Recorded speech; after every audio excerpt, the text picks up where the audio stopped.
to, let's say, the guy on the inside of the house, the Balabayit, he's in Rishut HaYachid, he's in private property. If he goes ahead and he hands a piece of bread, let's say, to the poor man who's on the outside, he has violated the prohibition of Hotzah, of carrying from private to public.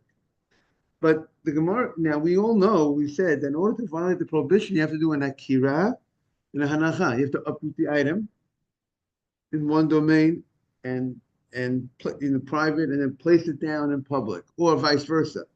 Uproot it in public and place it in private. But the Gemara is now questioning. There seems to be a technicality that when you put it down, you put it. Where did you put it? In the hand of the guy.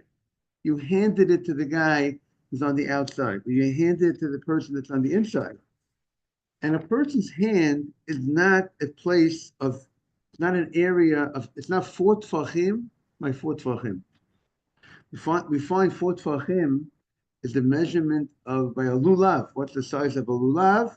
Four tfachim. What's the size of a hadassim and ravot? Three tfachim. So you say three tfachim is about 11 inches or so. About 11 inches. A four tfachim is about 15 inches.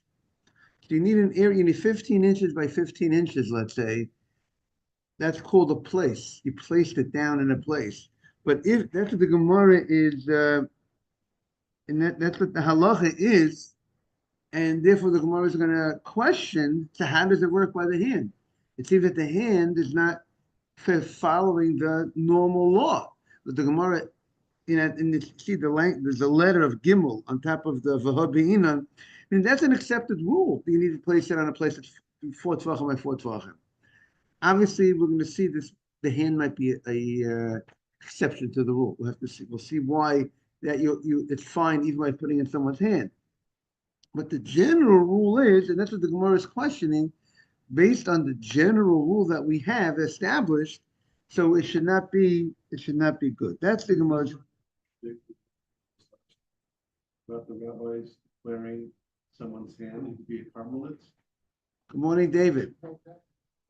Hi.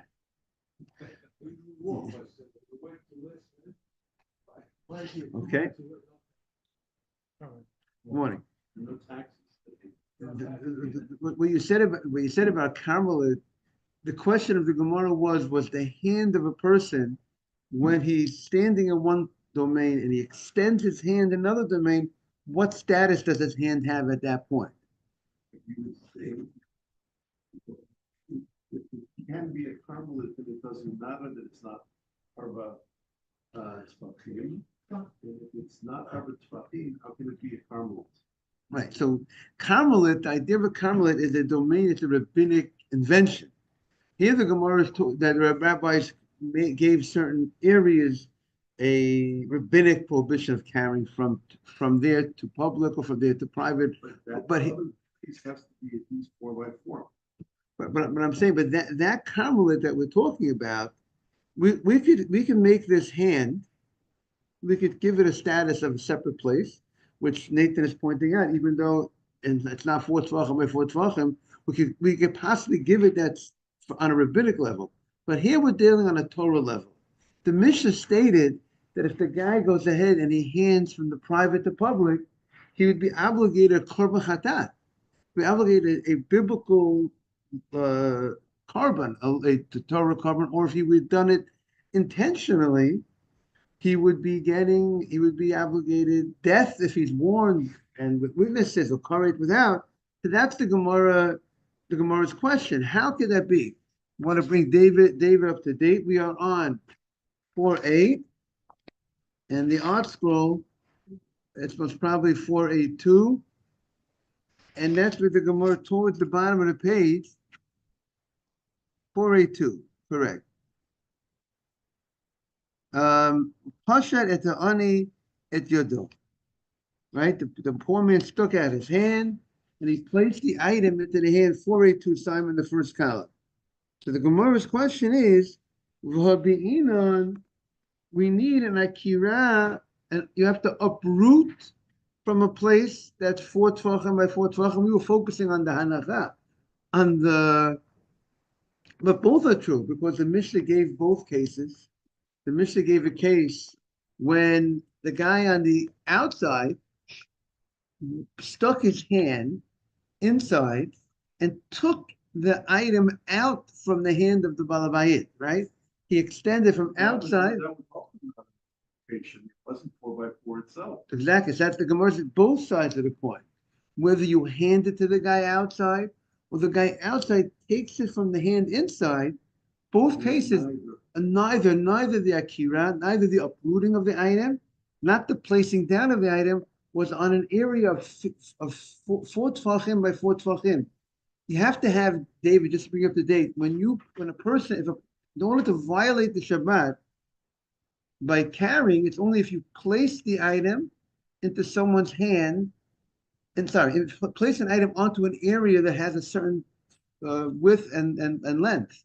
But if you place it on something that, let's say, a stick, there'll be a stick, a stick standing in public property, and you would attach it to this, and it has glue on the stick, and you could just, it's the double-sided tape, and you just place it down over there.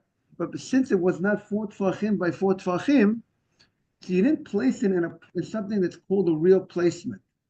Similarly, if you took something from such a place, that's not called you uprooted from, it's not an uprooting that would obligate you, because you're missing a technicality that you have to uproot it from a place that's really a serious, proper resting place. If you have a stick in public property and something is resting on it, that's not called resting. We don't look at it that it's resting on halachically because it's not 4 tfachim by 4 tfachim. So therefore, in order to violate the prohibition of carrying. So that's the Gemara's question. For Habi'inan, we require akira v'hanacha ma'agabe mokam dalad val dalad from a place that's 4 tfachim by 4 v'leka, and you don't have it here. So Omar Rabbah. So Rabbah says, now we're going to be introduced to a very interesting concept coming up. Hamani Rabbi Akiva. The Gemara says, I want to tell you, yes, you have an established law that in order to be obligated in violating the prohibition of carrying on Shabbat, you have to take an item from a place that's from 15 inches by 15 inches, or place it down on something of importance. But there's an opinion of Rabbi Akiva. Rabbi Akiva holds that you do not need to place it on a place that's 4 tfachim by 4 tfachim. Rabbi Akiva says you don't have to take it off a place that's 4 tfachim by 4 tfachim. As long as you placed it on something, or as long as you removed it from something, that is the violation of Shabbat. He doesn't require that. Where do we find that? How do we know that? We learned in the Mishnah. Here's an interesting case, which someone brought up this case earlier, and we said we're going to see a little bit about it later on in the Gemara. Hazorik meshut hayachid l'shut hayachid. By the way, there's a parak in Shabbat called hazorik, throwing. So here we have, if you're throwing an item, not a base, it could be a baseball, whatever you threw on Shabbat. Hazorik meshut hayachid l'shut hayachid. If someone threw from, let's say, this side of the street, if we'll consider outside here a public property that would be violating Shabbat on a Torah level, if we would consider that, to make believe if a guy throws from this side of the street, from this building, this shul building, to across the street, and he throws it right into the window, through the window of the building across the street. So the item went from private to private, but it went through a public area. You have the case, Simon? So here the Mishnah states, if you threw something from private to private and it went through a public property, David, you got the case? Rabbi Akiva v'chayev. Rabbi Akiva says, you are chayav.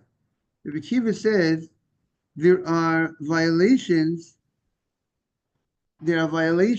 of, he's violating the Shabbat.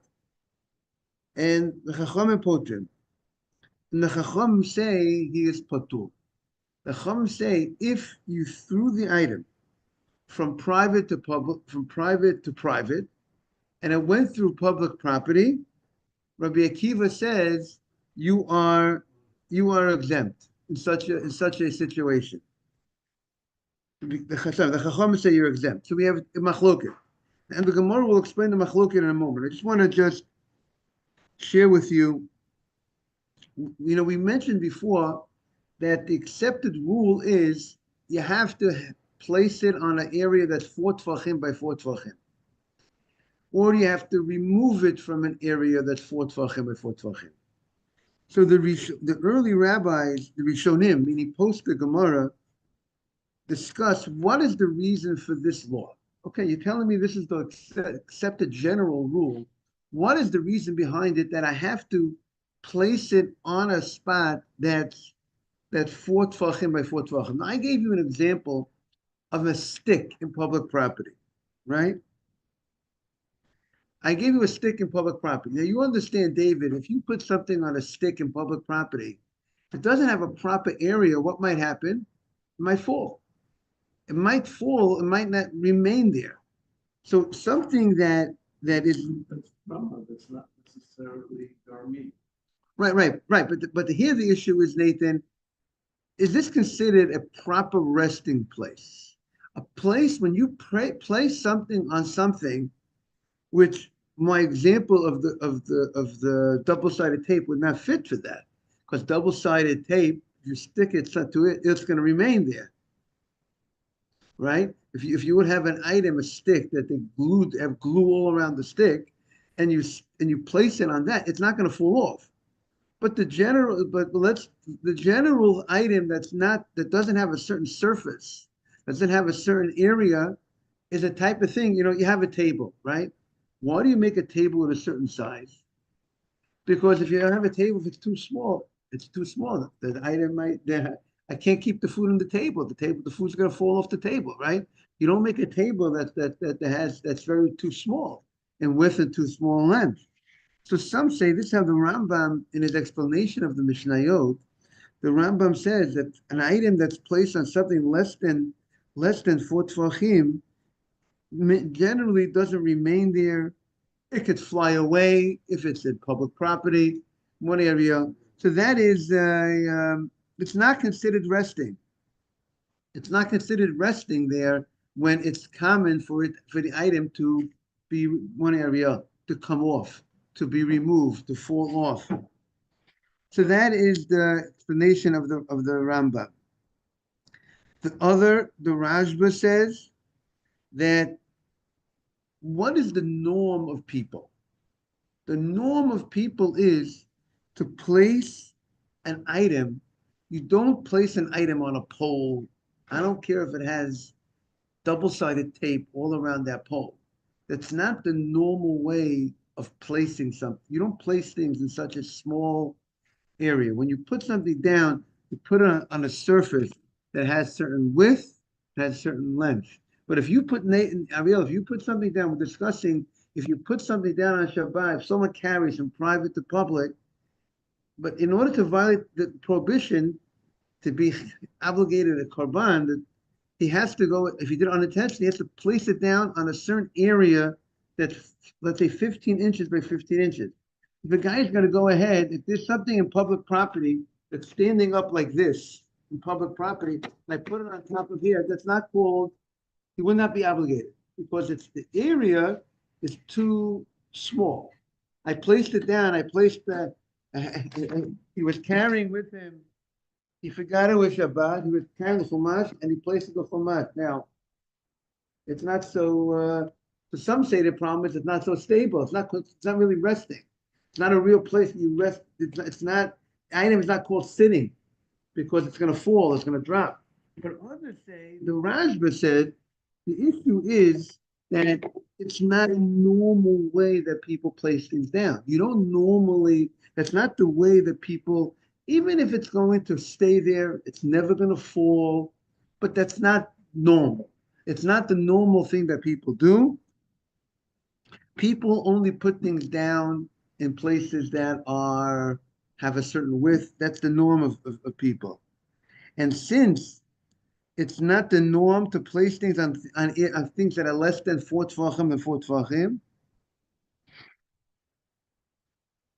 Now, so therefore, you need to do, when you do a malacha, you have to do the act in the normal way, right? We have a rule. If you do something not in the normal way, then you will not be, on a Torah level, you would not violate the law. For instance, if a guy goes ahead, let's say it's not normal for people to carry things in their shoe. It's not the normal thing for people to carry things in their shoe. People don't generally put keys in their shoe. People don't keep money in their shoe. People don't walk with things, right, David? People don't generally do that, right? So if a person would go ahead and put his keys in his shoe, right? So maybe he would not violate, it would seem, we could check it up. He would not violate the biblical law of carrying on Shabbat. Rabbinically, you can't do that. A person can't say, Rabbi, there's no eruv here. I'll just put my keys in my shoe, right? You can't do that. Even though you might have removed the biblical Torah issue here because you're not carrying in the normal way, but still the rabbis are not going to allow you to go ahead and carry in such a way, because obviously if you start carrying in that fashion, you're going to start carrying in the fashion you can't carry and not allowed to carry. Similar to, I would say, the idea why on Shabbat I can't just have my Shabbat good, whatever I need on Shabbat, ask Christopher, I need the lights, put on the lights. Christopher, I need you to, do this for me and that for me. Just because what happens? What happens? Christopher just takes off one day. On one Shabbat, he's off. Doesn't show up. I'm used to getting all those things done. The lights on, the this done, the that done for me. I might do it myself. Right, David? So therefore, we on certain circumstances, we allow certain time, to allow to use the Gentile, but it's not something that everyone has their in-house, you know. So, so that is the reason, according to the second approach, why you need a place that's 4 tefachim by 4 tefachim, but it's not the norm. If it's not the norm, that makes it you're not obligated. Therefore there's no obligation Torah violation. And then there's a third approach that this is a halacha from Moshe Sinai. This was the given rule, but without why there's a given rule, tradition rule to say that if you have to place it or remove it from an area that's 4 tefachim by 4 tefachim. Okay, so with that backdrop, excuse the pun, right? Drop. That's one of the problems. That's my point to the first approach. It's going to drop. It's not going to remain on it. Point to the Rambam, and that's why it's not considered resting. The Gemara has a question about the hand. Now, the hand might, according to one of the approaches that we said that it's the Rambam, that it's not going to remain in the hand, not going to remain on the item, but a hand it would remain. But so that would be so. But according to the other approach that we said, it's not normal to put things in it. It is normal to put it in the hand. So, but the third approach, that it's a halacha from Sinai. Okay, if it's a halacha from Sinai, so you need 4 tefachim by 4 tefachim, and the hand does not meet those requirements. And even according to the first two reasons, but the fact is, since it is not 4 tefachim by 4 tefachim, the hand, so even if it happens to be that people do place things in people's hand, it happens to be that it won't fall from your hand, but since in general this is not a proper place to put it, so even if in this situation it will be different, the Gemara is understanding that it should have the same rule. Because the reason that it might fall according to the Rambam, or according to the reason that it's not a place that people generally place, the fact that your hand might be a place that people do place, but the general rule will still apply, the law of 4 tefachim by 4 tefachim. So that's the Gemara's question. And the Gemara says that the author of this Mishnah is Rabbi Akiva, which means to say, the Gemara is saying, yes, it is true. Good morning. Boker Tov. Yes, it is true You need on Shabbat, the law would be that you have to go ahead and place something in an area that's 4 tefachim by 4 tefachim, or in order to violate Shabbat, or to uproot it. But the author of our Mishnah, Rabbi Akiva. Now, how do we see that the author of the Mishnah, Rabbi Akiva? Because if a guy went ahead and he threw something from private property to private property, and it went through the airspace of public property.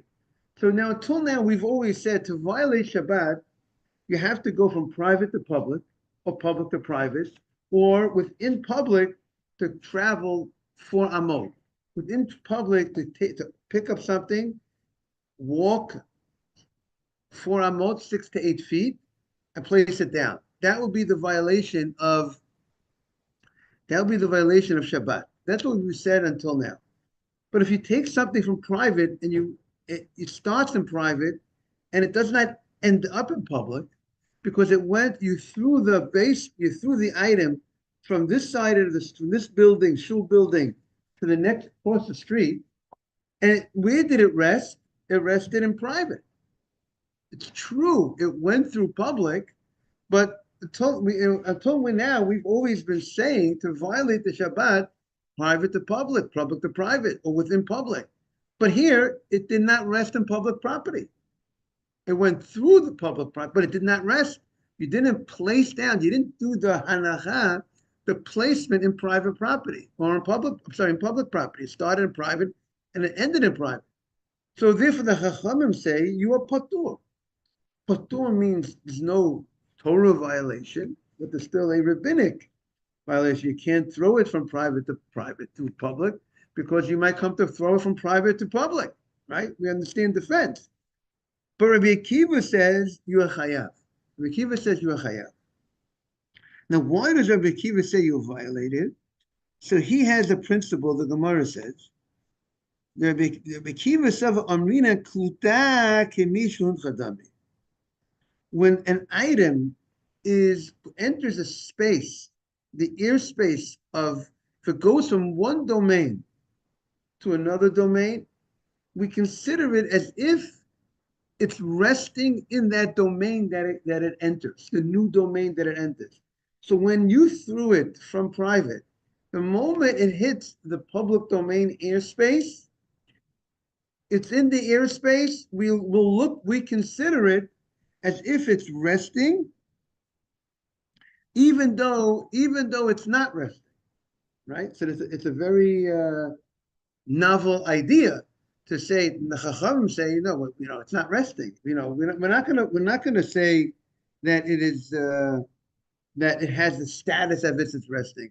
But Rabbi Kiva understands that we do consider it as if it's resting, and we'll see more. We'll see more tomorrow about understanding this principle more. But this is, for now, this is the principle of Rabbi Akiva. So now the Gemara says, Rabbi Akiva Sava Aminon Kluta Kamishon Chadami. We look at when something enters, on surface, and something enters that public airspace, it's as if it's resting there. Now, if it's resting there, but the airspace is not, it's resting in air. So resting in air, let's say it's as if it's resting right outside in the air, but the air is not a place of 4 tefachim by 4 tefachim. The air is air. It's open space. So let's say, imagine the item that enters the airspace, we consider it like it's resting there, like it stopped. We consider it as if it stopped there in that public property. But where did it stop? Where did it end? But it's resting in the air. The air does not have a surface. The air does not. It's not a spot of 4 tefachim by 4 tefachim. It's not 15 inches by 15 inches. It's in the air.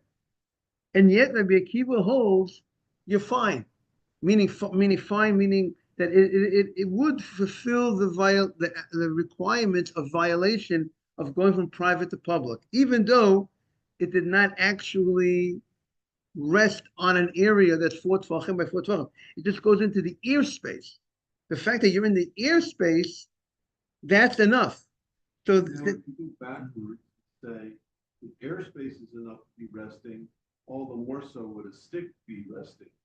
correct, exactly. And a hand would be resting. And therefore, according to Rabbi Akiva, you don't need to play in order to violate the Shabbat, the malacha, the act of carrying from private to public. You don't need to place it on a spot, an area that has 4 by 4, 4 tvachim by 4 tvachim, David. It could be a hand of a person, which is not 15 inches by 15 inches, and that's good enough to be, meaning you met the violation requirements by doing 4 tvachim by 4 tvachim. Meaning you don't need 4 tvachim by 4 tvachim.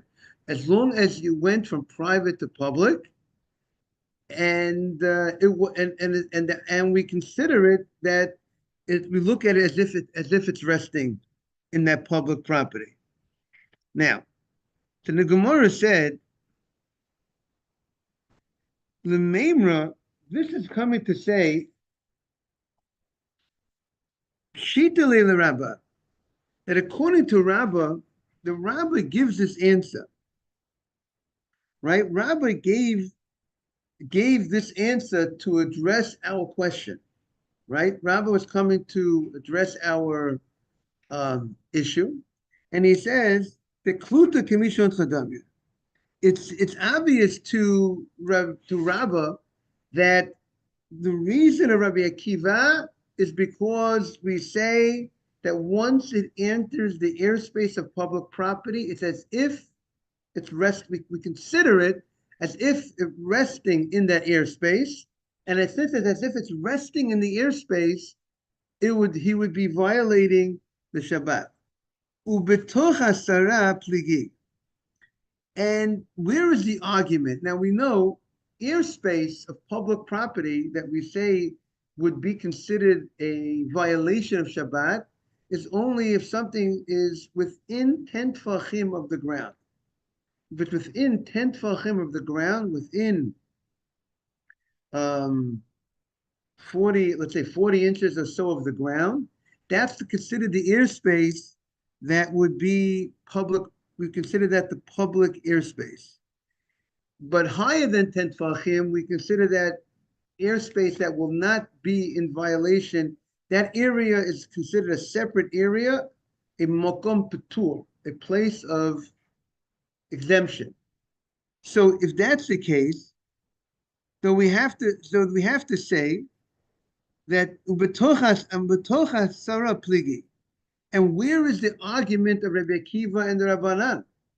If we're saying that it's as if it was captured, it was as if it's resting in public property, once that you threw the item and it's now in the airspace of public property, it's as if it rested in public property, to be considered violating the Shabbat, it has to be that it's lower than 10 tvachim, lower than 40 inches. So he has to throw it. What do you say, Nathan? Roll it or bounce it or throw it underhanded, and that will be the case. So the Gemara says, but but we know that Rabbah himself had a question about this. It wasn't obvious to him that this is the story.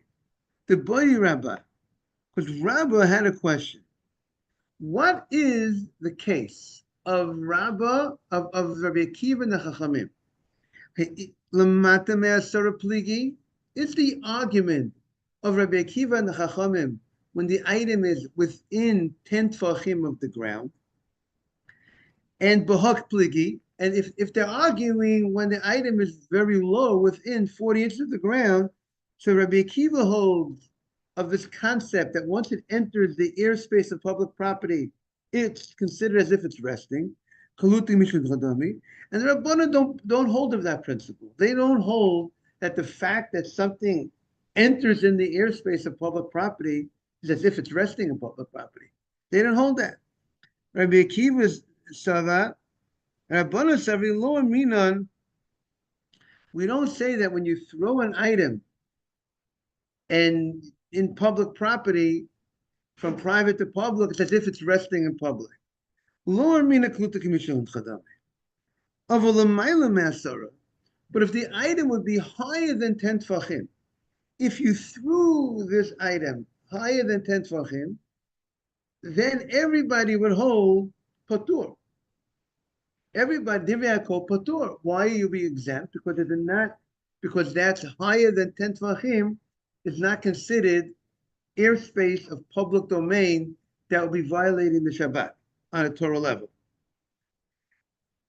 And the Kuliyama, according to this understanding, Lo Yalfinan Zorek Mimoshet. See, there's something called throwing an item, and there's something called handing an item.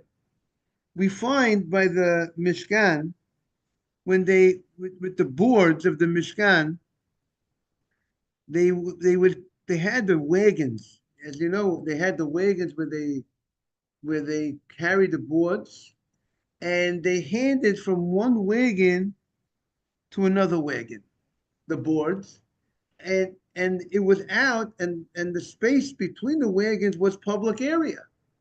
So, and that is the case of on Shabbat, that's considered a malacha.